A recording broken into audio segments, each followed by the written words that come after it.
Welcome. This is Brian on Brian's Game Night. I am doing a review impromptu as I always do. No showy tricks here. Of the Bob Iger's remake of Nosferatu. A little storyline. The original is from the 20s, I believe, 1920s. It is a silent film, and it was basically a send off of the Dracula story. They basically stole it, got sued. Uh, then, and this is kind of the more, I'm thinking more because everybody's thinking, oh, the black and white one.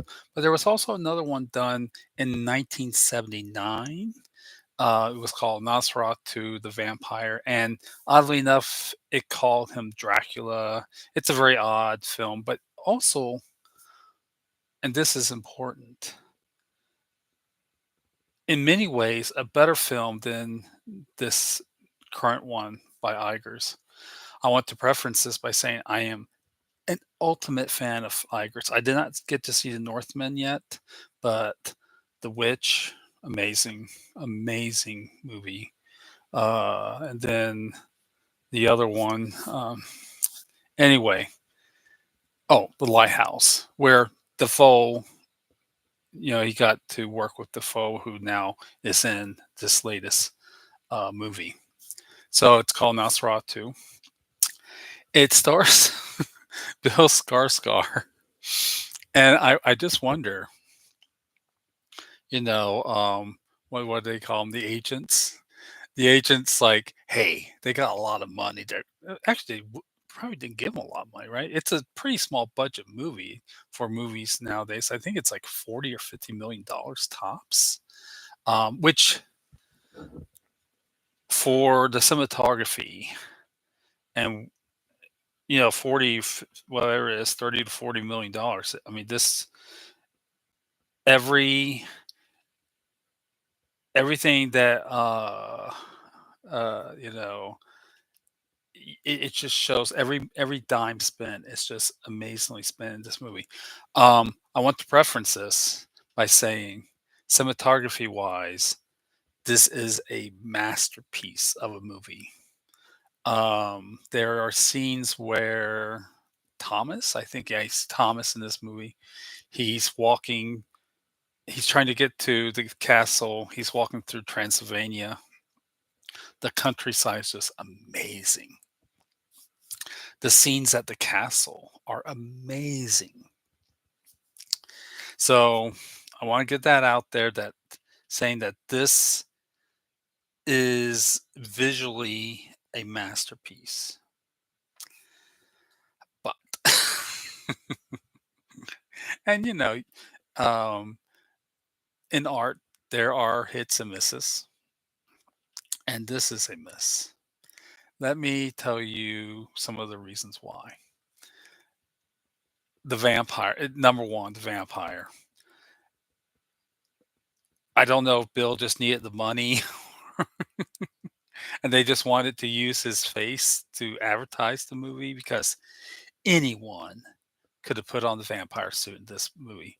It was so not him. It didn't look like him. It didn't sound like him. What are you using? He's just somebody in a suit. Okay. Really bad part of this movie, and what kills this movie, what makes this movie not a classic, is the vampire. The vampire is huge. It's lurking. It sounds weird. He- we'll get to the dialogue next, but he just, and you know what? He's not really scary. Even, interestingly enough, going back to the 1979 version of the movie, while it's a very, you have to watch that one.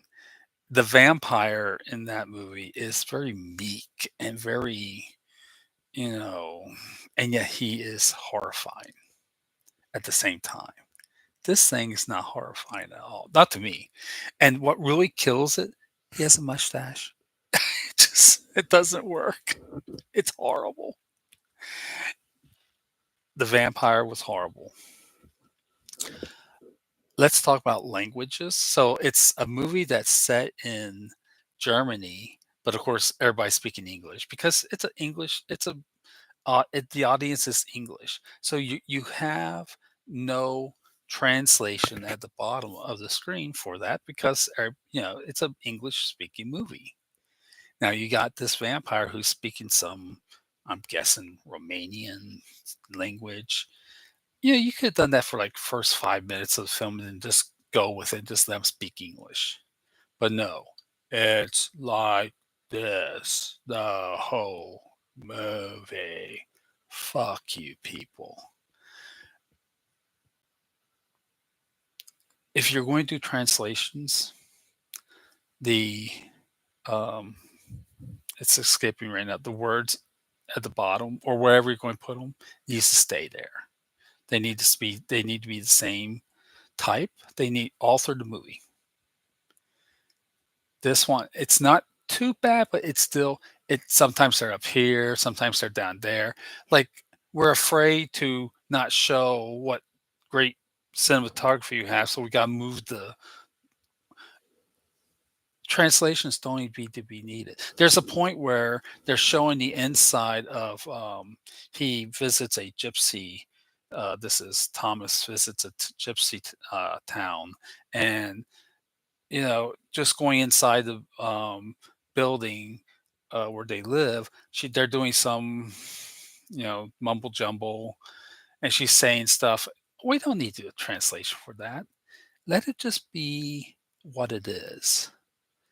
So over translation, too many translations that are unneeded, and the type all over the place. That's two.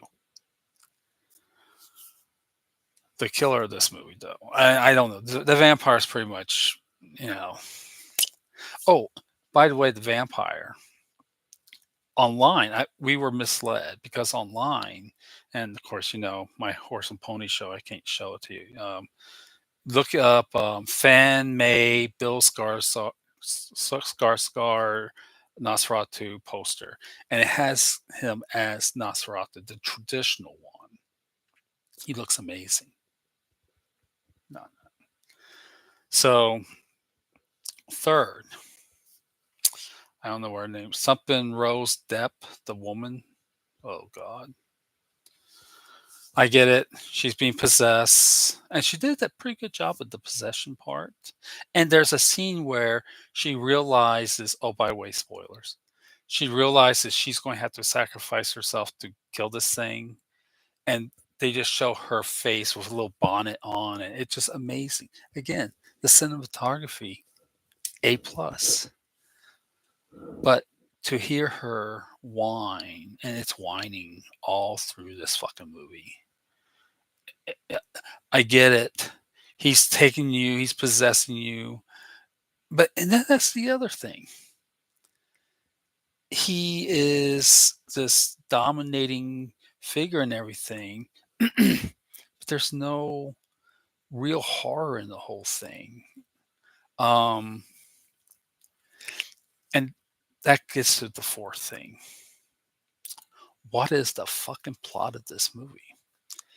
If you look back at the 1979 movie, the idea is that the woman, one of the ways to destroy the Nosferatu is keep it up after sunrise, and by being, a woman will, keep his attention, um, and so in that movie, she's literally grabbing hold of him at points to keep him back from leaving to not be hit by the sun. And then he starts drinking on her again. In this movie, she doesn't do that. She just sits there like a dead meat, and he just goes to town. And it really kind of makes you wonder, um, what's the point? I mean, okay, first off, people, cocks crow before sunrise, not the first crow at sunrise. There's no such thing. If you know cocks, you know that they actually start crowing right before sunlight. But who cares? It's just a movie. But it's these little things that really kind of irk me. And so, why the hell do you have a leading actor playing the vampire when you can't tell it's him? Doesn't make sense. And it's an awful vampire. It looks awful. It just looks awful. It's huge, it's lumbering.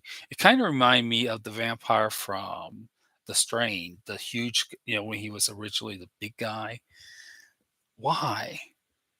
I mean, I just wish I'd seen more of the original Nosferatu.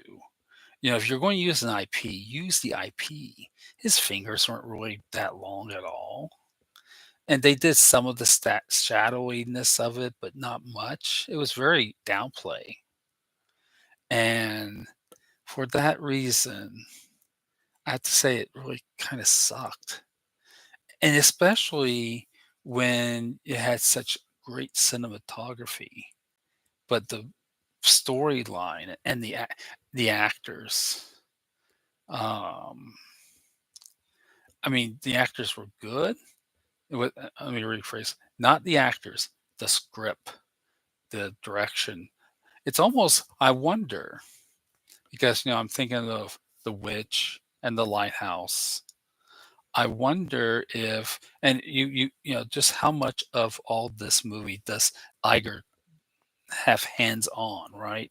Do you have other people in those movies doing part of it, the job to help along, or was it always a one man show? And if that's the case, I almost think that this movie, if he's just been a one man show, I think this is where your success starts tripping you, right? Because hey, I had three successes. This is going to succeed too, and it did. It's like you know doing very well. I mean, not super well, and that's the reason because of what I'm telling you. But he's going to make money off of it. He had a very small budget. He's going to make money. He could have made more though if he had done a good movie. This is not a good movie. Um, and I would say maybe is it. I mean, it's not horrible. The cinematography saves it, but I just wasn't really scared. I wasn't. It had, and to have such great cinematography, it should just made. It should just, you know, taken you by the heart and just. But it doesn't. And I think also another part of the reason is when you do remakes too many times, it becomes I because of course uh it's based upon Dracula, and we know that story Inside Out. So when you're coming to the table with another Dracula movie, no matter what you call it, Nosferatu, or you really need to step up your game. And just doing one thing like the cinematography, you and the thing is, he didn't just stumble on the other part, the vampire, he fell. And for that reason, I always say, would I buy the CD or the DVD? Which of course they don't make anymore, but I would say no. As much as I love the cinematography, I wouldn't buy it here. It's just what it is. So anyway, that's my opinion. Uh Nosferatu 2024 with Bill Skarsgård.